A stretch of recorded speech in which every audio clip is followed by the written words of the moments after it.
Ayo, what up, though? It's Wrestling with Roqky here. And I just want to start off by saying that WWE has three major problems. And this is just my opinion. I'm just sharing my opinion. You guys can leave your opinions in the comments. It's an opinion, so nothing's really right or nothing really wrong. But this is why we have the channel.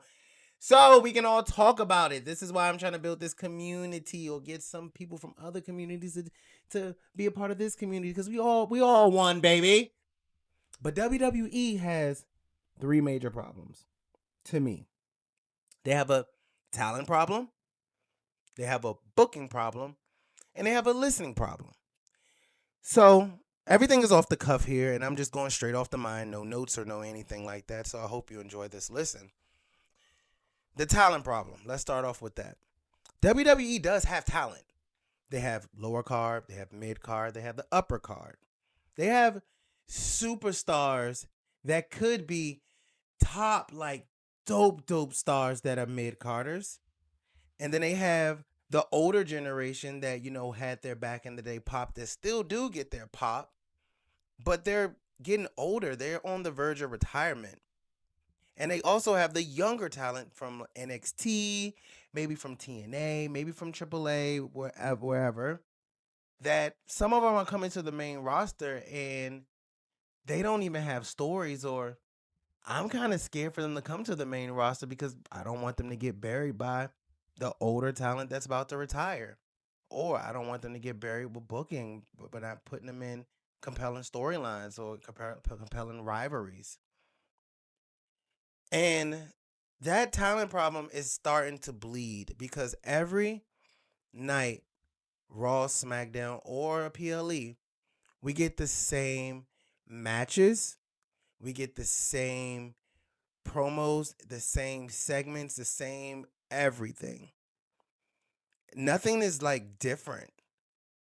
We're just using the same people over and over and over and over. And it seems like when I was watching Raw this Monday, and today is the 14th.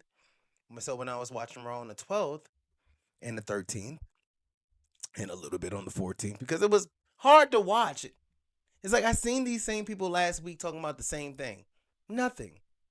Nothing at all. Like it's like no one's really hungry. The talent is not hungry to be top dog anymore. They don't have stories where we're like, oh, they want to be the champion. Only person that's acting like that is Raquel Rodriguez. Excuse me.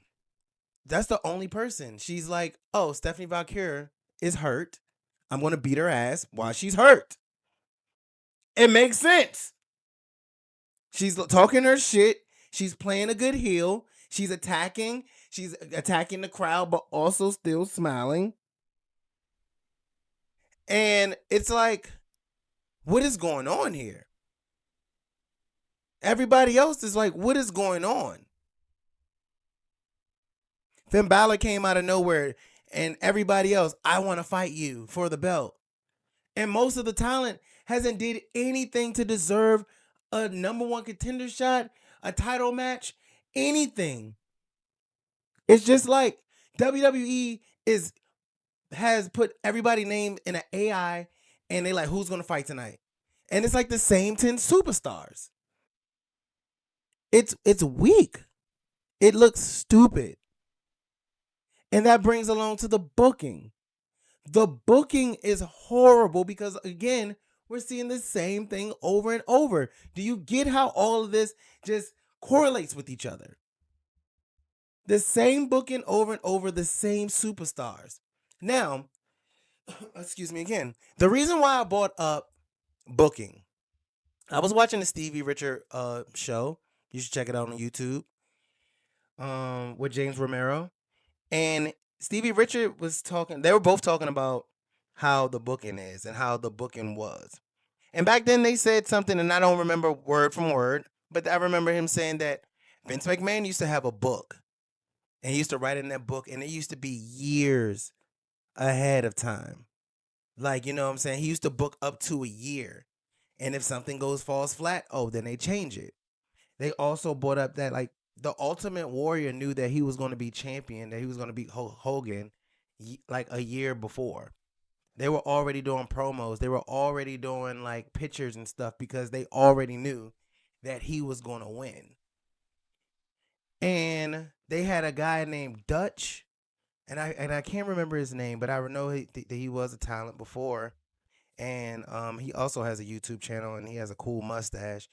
That I guess he was a talent and also a booker at one point. And it was like every night that he used to go before he used to, you know, the show used to start. He used to go out and fill the crowd and see what works. And if something didn't work, they change it. If something did work, oh, they'll keep it going or try to push. And it did seem like that. How when Vince McMahon was like taking control of everything, it did seem like that because if let's say for example The Rock, when The Rock was getting booed, he listened. They listened. The Rock is getting booed. He was a face. He was getting booed. Boom. Let's turn him into a heel. Let's let The Rock try some things and see if it works. And then it worked. He was still getting booed, but then he got cheered. And guess what? They pushed him more. I don't think WWE does that anymore because the ones that we do cheer for are the ones that they bury. It's like they just looking at the live crowd, and if they're yeeting, if they yeet and yeet and yeet and yeet, they like, oh, that's working. The crowd is hype. Let's do it again. Then let's do it again. Let's do it again. They're not looking at the wrestling part. They're just looking at, oh, they're up on their feet. Just like Seth Rollins. Oh, oh, oh, they love that. They love the theme song. They love the song.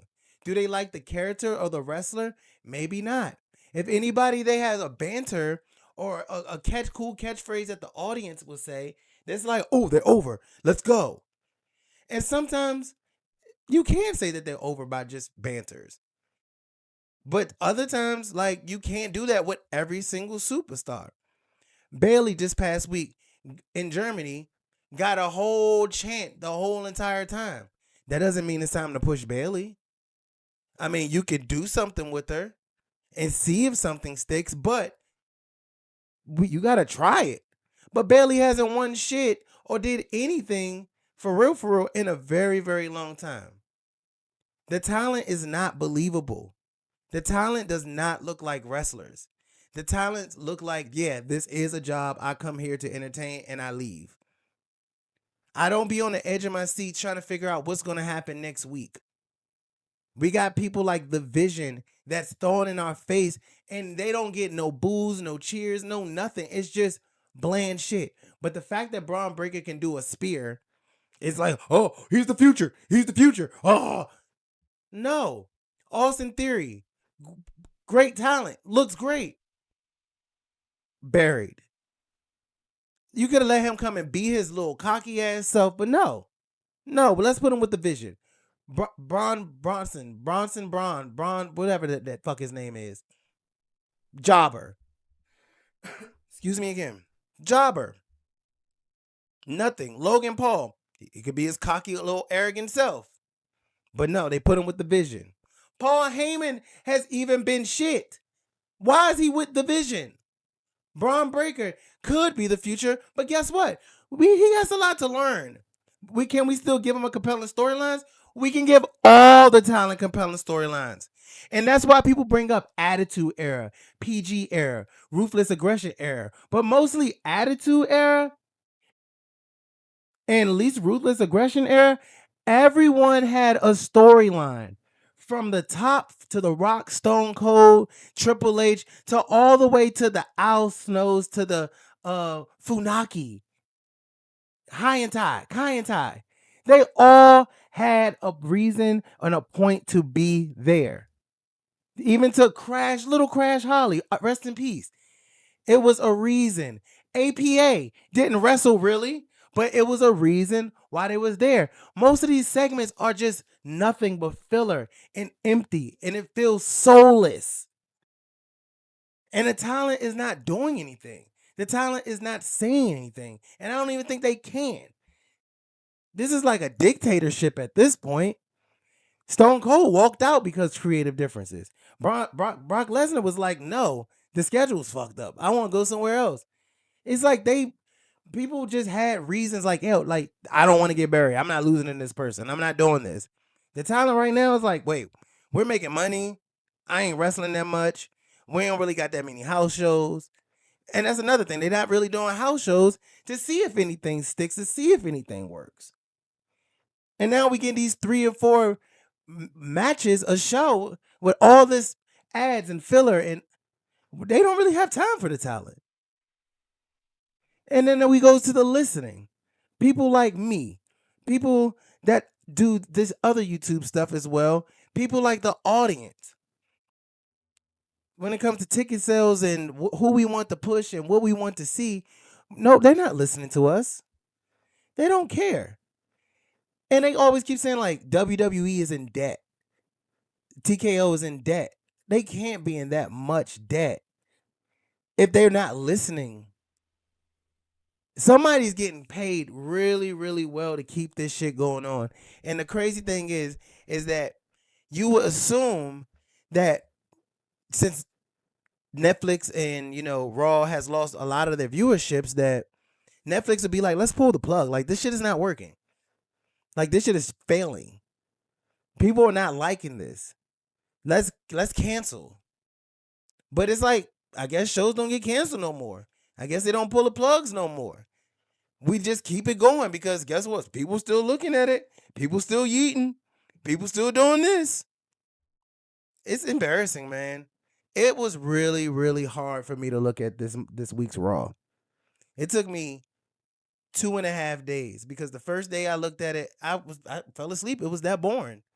The second day, I just didn't feel like doing it. That's why my video came out so late because it was like I didn't feel like wasting my time through this shit. And that's all we're doing, man. We need to be heard and think some shit needs to be changed, but nothing's gonna be changed if we keep buying these tickets, buying these merches, keep yeeting, keep doing all this shit. They're gonna keep they like it. That's why Triple H says fuck us pretty much. It's not up to us. It's up to them. They don't care. They acting like every other company in the in America.